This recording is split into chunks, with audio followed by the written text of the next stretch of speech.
Hi, this is the Weird Christian, and I was just want to talk about the latest thing is DIE or DEI, diversity in what's it called? Diversity, equity, and inclusion. And I was just a history of a company that really did a lot of diversity, equity, inclusion is the British East Indian Company. And if you look at these stats here, I mean, they had, let's have a look here. They had 40,000 to 50,000 India staff in the 80s and 100 to 150,000 Indian employees in the 1820s. And you look at the amount of people that they had that were English, that were in the staff. You know, you'd have like 35. In the 1700s, there was 35. And, let's see, they had 50 to 500 employees in India in 1750. And they had tens of thousands of Indians. Now, and these weren't, they had Sikhs, they had Muslims, they had Hindus, and sometimes they didn't work very good together. And they may not know about that, in fact, you remember when India got its independence and the Muslims and the Hindus fought so bad that the Muslims created their own countries in Pakistan and East and West Pakistan, and there was thousands of people died in the journey. They had to migrate out of there. So it was no easy task to have the Muslims and the Hindus working together. And then there's the Sikhs also that had to be working together. And so, in fact, the Sikhs became one of the highest regarded military units that they had in the British Army, because they were so they were hardworking and they fought so hard for the British. And so there's a reason why they fought hard for the British. It wasn't just because they were forced into it. You don't fight hard for something if you're forced into it. You fight hard if you believe in something. And they had very few actually English staff, and they had, the Indians of different groups. They had to do the accounting, the auditing, the record keeping, and they were involved with the military personnel. They were liaisons between Indians in the groups. They were couriers. They were doing everything. You couldn't have a huge amount of these people working in the British East Indian Company without actually believing in that company and getting some status and gainful employment and everything like that in the company. These people believed, to whatever extent they believed in the company. They thought it was better than the systems that were going on at the time. And you may not understand that, you may not believe that, but the whole narrative about colonialization. Now, I'm not saying that the Brits didn't do some colonialization. I'm not saying that, but let's look at what happened in India. The Brits got there. There was the Portuguese got there too before them, and there was the Dutch and the French. And actually the British got there later than a lot of the other ones. But in any case, the Europeans actually, because of their abilities to sail around the world and sail very well, they increased the amount of trade. They were trading. India was trading now with not only it was trading with China, it was trading with Malaysia, with Australia. and with Europe. And so because of this, it actually supercharged their economy. And they started getting richer and richer. Because when you can actually do some trade and you can actually do things and you're trying to produce stuff, you become richer. You get more money into the country. And they didn't really get any numbers on this until after the Brits were involved, really, mostly because the Indians, though they have very good, they're not dumb in any manner, and they were very, very good at mathematics and accounting and different things. I mean, they took up all those skills very well in the British system because they already had some skills and reading and writing, and they had some skills already, and they were very smart people. So, but they, as a country, it was all divided, and nobody actually knew how much of an economy they had. And besides that, they weren't really a working economy. They were more fighting each other than actually trading with each other most of the time. And they were trying to get, power and control rather than increase commerce. Their idea was not to increase commerce.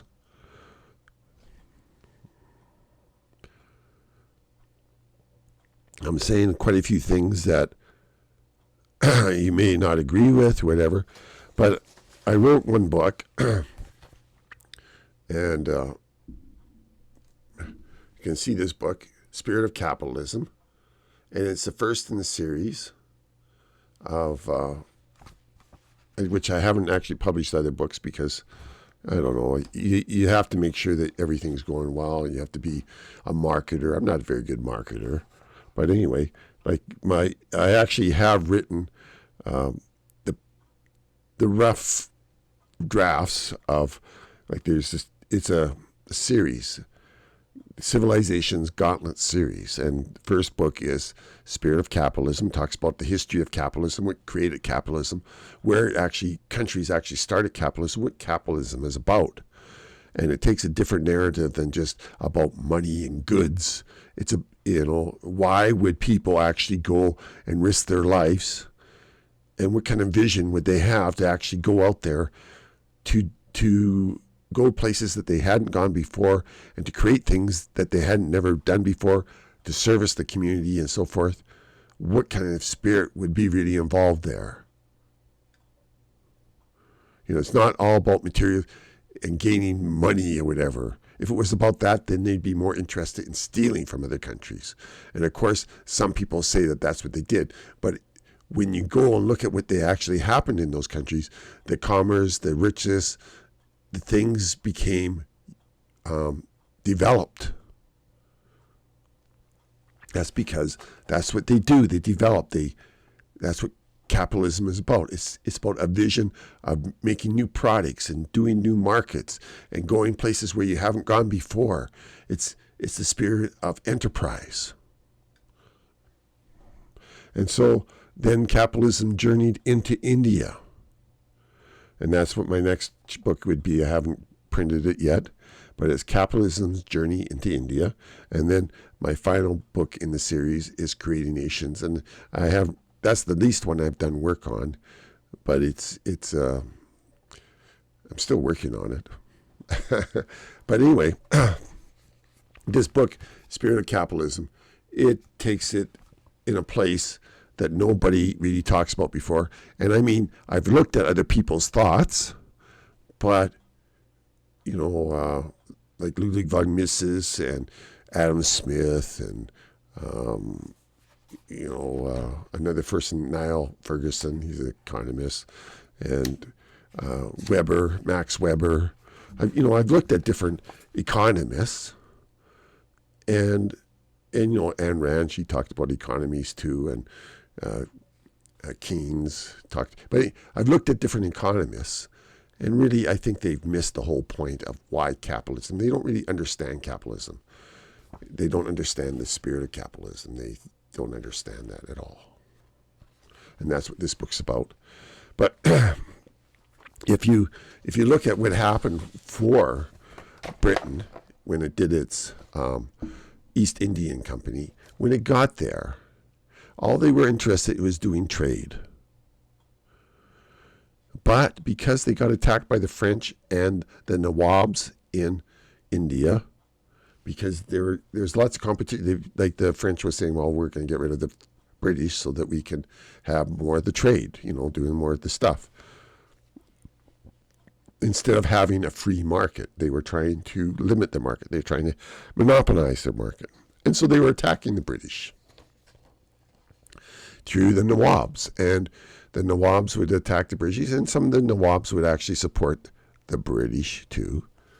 And but a fellow rose up for the Brits, Robert Clive, and he was such an amazing character. He would fight and protect people and go where places were in danger, and he would just do things that other people would not do. Like, for example, there was an attack on Calcutta by a Nawab.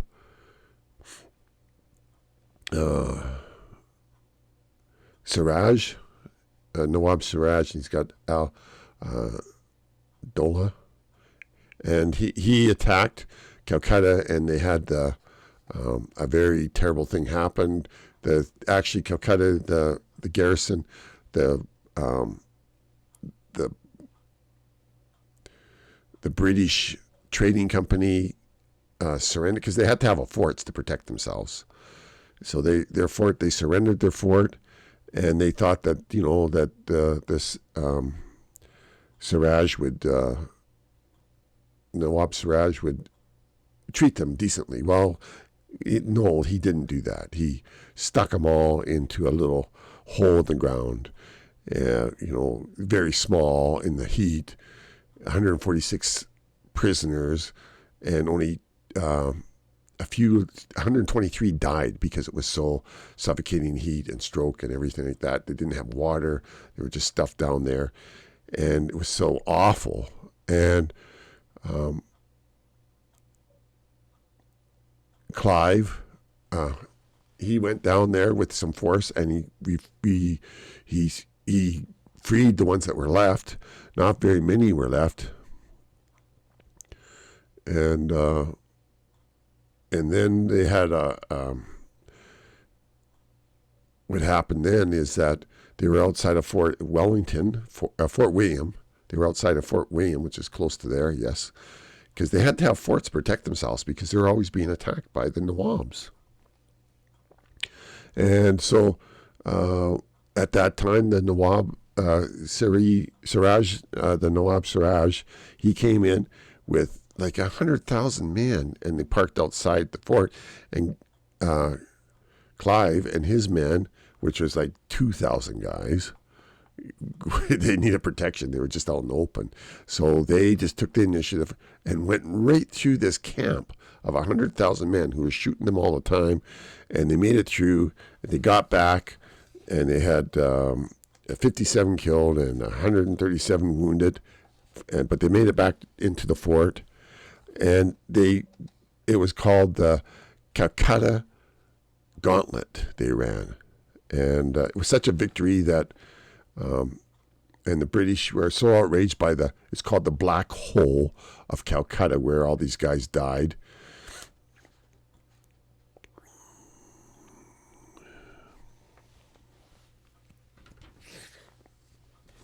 And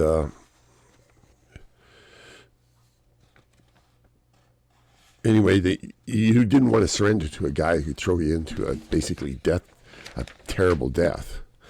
So, and then later on, there was a few other battles. There was the Battle of Plassey was one of the final battles, where there was a lot of French men. They were arming the guns, like they had the cannons, called them ordinances, and they had It was in 1757 in June, and they for Clive, he had 1,100 European soldiers and 2,100 sepoys. Those are Indian soldiers that worked for the company. There were soldiers there, and they had 9 field pieces, which is artillery. And the Nawab, Nawab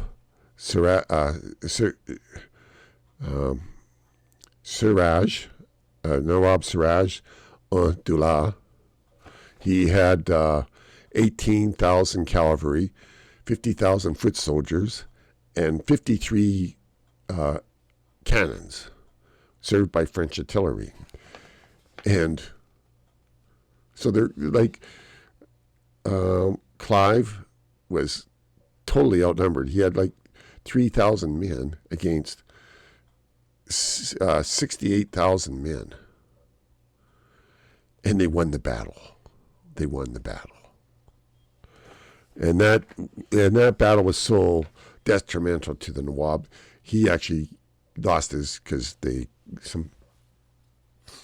some people caught up to him, and he got killed. Eventually, he ran from the battle after it was going bad, and then they caught him because he was pretty easy to catch, because he was a very kind of a snobby guy. He was easy because of this character, and so.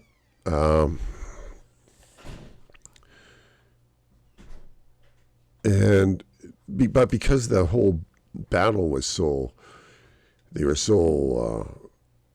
that Nawab and the whole army and everything was so weakened that the next Nawab couldn't actually protect his property from the other Nawabs and the territories that were around there.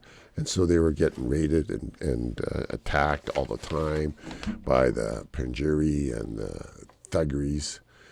And so there was a lot of crime. And so eventually in, I think it was the 1770s, there was the big famine that they had.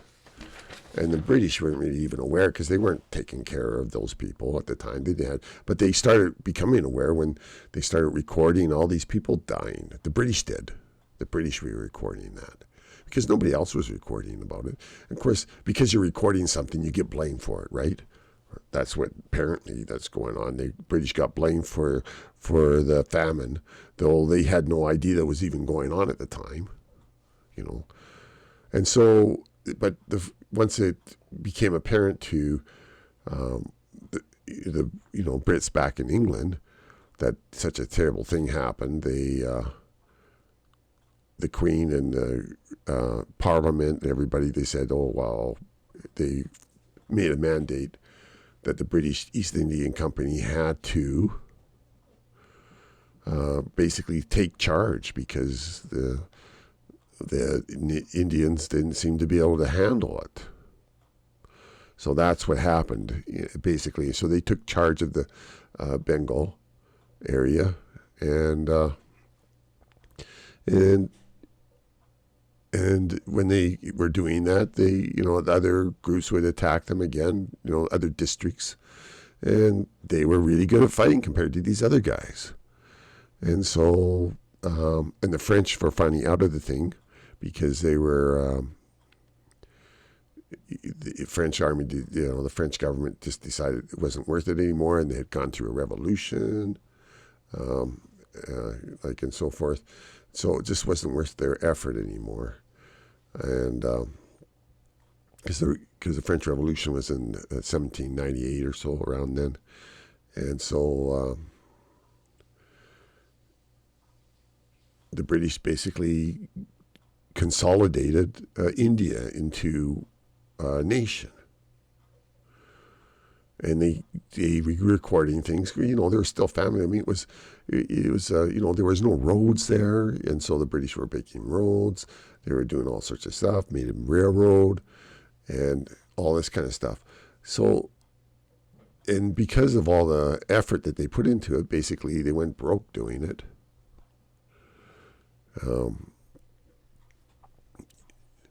So like the British East Indian Company basically went broke trying to run that country, because that's not what it was mandate was for. It was just to do trade. It wasn't to run a country. But they did their best and brought in some British system. I'm not saying the British system is the greatest.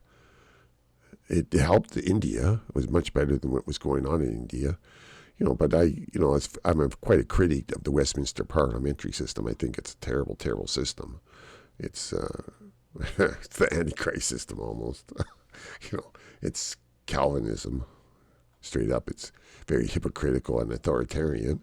But the British have other things. They have the Magna Carta and Henry Charter and other laws, and so they have some idea that there should be some fairness and justice rather than the Westminster parliamentary system, which is, as far as I'm concerned, a piece of French crap coming over from the rights of kings from the Norman invasion in 1066. But I'm not going to talk about that any more than that. I'm not very impressed with any of the French philosophies or Age of Enlightenment. It's just a Gnostic, Zoroastrian piece of garbage. I'm not really very impressed with it. And some people think Gnosticism is wonderful, but it's about it being elite and authoritarian and hypocritical. And if you think that's wonderful and you like to have genocide, well, that's your bag then. It's not my bag. And, I've talked about Gnosticism before, like themes and like that. But if you actually deal with the philosophy, it's very, very bad. It's a tragedy. Anyway, I just thought I'd bring that up, but I just want to say that the British East Indian Company was the first DEI. You won't find any companies nowadays that even come close to the amount of DEI that the British East Indian Company had. I don't think you'd find anybody here. Basically the British were more consultants at a stage than anything else. They were just basically consultants that were highly regarded, and the Indians followed a lot of their systems, and they tried to develop it, work with it.